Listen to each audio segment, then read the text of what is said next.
The Republican chair of the Senate's Health Committee says he is struggling with President Donald Trump's pick to head up the country's public health agencies.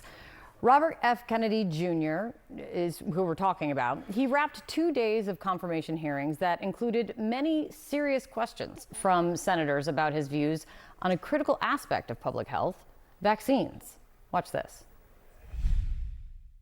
If you are approved to this decision, to this position, will you say unequivocally, will you reassure mothers unequivocally and without qualification that the measles and hepatitis B vaccines do not cause autism? Senator, I am not going into the agency with any. Well, that's kind of a yes or no question, because because the data is there, and that's kind of a yes or no. And I don't mean to cut you off, but that really is a yes or no.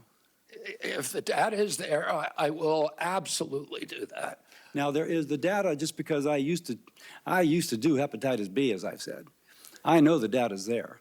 Well, then I will be the first person. If you show me data, I will be the first person to assure the American people that they need to take those vaccines. Now, what concerns me is that you've cast doubt on some of these vaccines recently. I mean, like the last few years, but the data, and I can quote some of it, the data has been there for a long time. So, RFK Jr. insists that he will not change FDA vaccine approval or review standards, insists that he is not anti-vaccine, but lawmakers, like many medical experts, are clearly not convinced. Joining me right now is Dr. Paul Offit. He's the director of the Vaccine Education Center at Children's Hospital of Philadelphia. His answer gets to something you have been raising for months now. 2 days of hearings, hours and hours of questioning.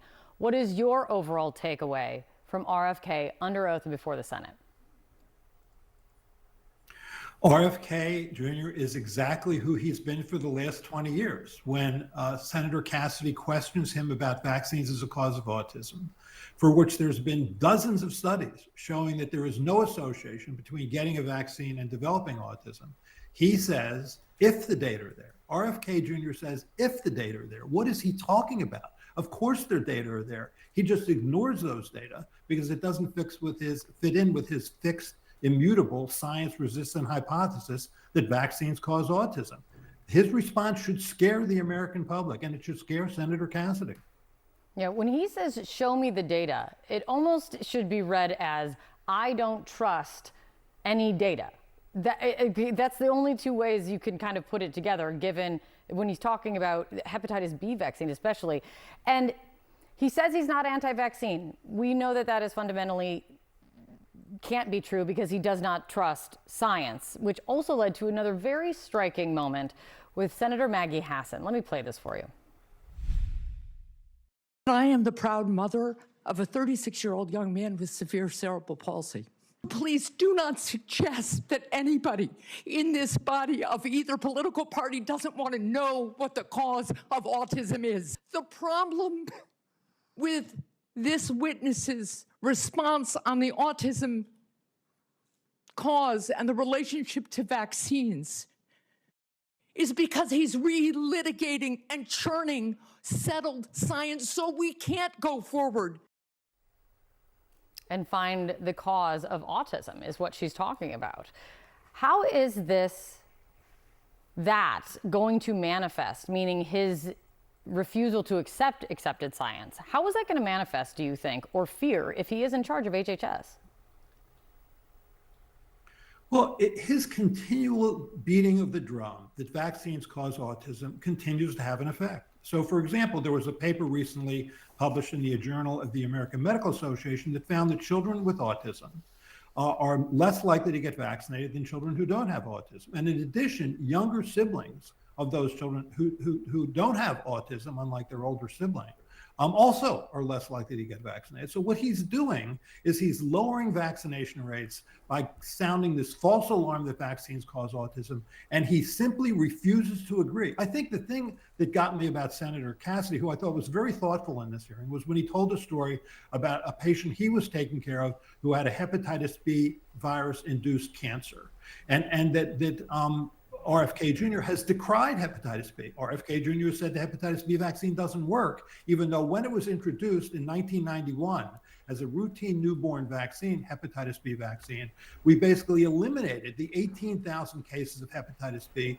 that would occur every year in children less than 10. He's a science denialist. This is not a man you want in a position supervising science agencies like FDA, CDC, and NIH. Dr. Offit, if he gets confirmed, what's your advice to parents, families, and everyone? Buckle up, because what's going to happen is I think vaccines are going to become more expensive and less available. And I think that our children will suffer. I think what we are about to enter is measles land. And you're already starting to see evidence of, we went from 50 cases in 2023 to roughly 200 in 2024. There was just an outbreak yesterday in Lubbock, Texas, and that is the most contagious of the vaccine preventable diseases. It's the canary in the coal mine when immunization rates fray, and that's what's about to happen. And I lived through the 1991 Philadelphia measles epidemic, when over a 3-month period, we had 1,400 cases of measles and 9 deaths in our city, one city. I mean, Philadelphia became a feared destination. Schools canceled trips to the city, and I just fear we're heading in that direction. Dr. Paul Offit, thank you. President Donald Trump's most controversial cabinet nominees faced that intense questioning on Capitol Hill this week, and it came from both Democrats and Republicans. The hearings put Republicans who are skeptical of President Trump's nominees on clear display. Democrats also grilled the nominees over past controversial statements, like whether the president's pick to lead the Health and Human Services Department, Robert F. Kennedy Jr., is skeptical of vaccines, and if Director of National Intelligence nominee Tulsi Gabbard thinks Edward Snowden is a traitor. My sole focus, commitment, and responsibility is about our own nation, our own security, and the interests of the American people. I want to make certain that in no way does Russia get a pass in either your mind or your heart, or in any policy recommendation you would make or not make. Senator, I'm offended by the question. Did you say that Lyme disease is highly likely a materially engineered bioweapon? I made sure I put in the highly likely. Did you say Lyme disease is a highly likely militarily engineered bioweapon? I probably did say that. To get confirmed on the floor, nominees can only lose 3 Republican senators if all Democrats oppose their confirmation. My panel is back. Brad Todd, can you just give us the line on the Senate GOP right now in terms of these nominees? I know Tom Cotton came out and was supportive of Tulsi Gabbard ahead of the hearing, which seemed noteworthy.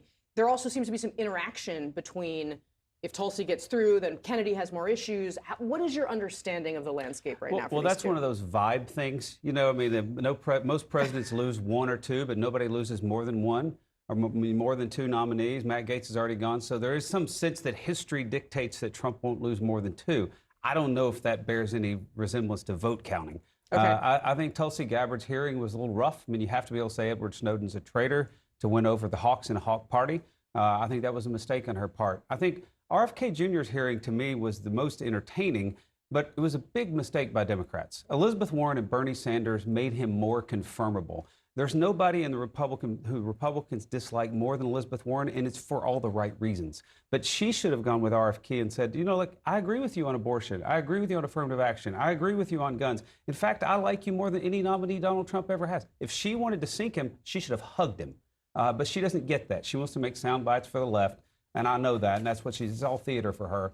I thought that made that hearing a circus, entertaining, but it maybe strengthened RFK. Let me play for you one moment, Brad, from Bill Cassidy of Louisiana, who's a physician and who is probably the most closely watched Republican on the RFK nomination. Let's take a look. Will you reassure mothers unequivocally and without qualification that the measles and hepatitis B vaccines do not cause autism? Senator, I am not going into the agency with any. Well, that's kind of a yes or no question, because because the data is there, and that's kind of a yes or no. And I don't mean to cut you off, but that really is a yes or no. If the data is there, I will absolutely do that. Is Cassidy going to vote no? And are there more with him? It's possible. It's possible. I think there are probably 10 to 15 Republicans who have real qualms with RFK Jr. Most of them have qualms because of his ideology. He's been a liberal Democrat for most of his career. He's closer to Elizabeth Warren than he is to Bill Cassidy on ideological questions. I don't know. I think Donald, he has a following. He was additive in the campaign. He brought voters to Donald Trump. People are trying to be respectful of that, but they do have qualms about him.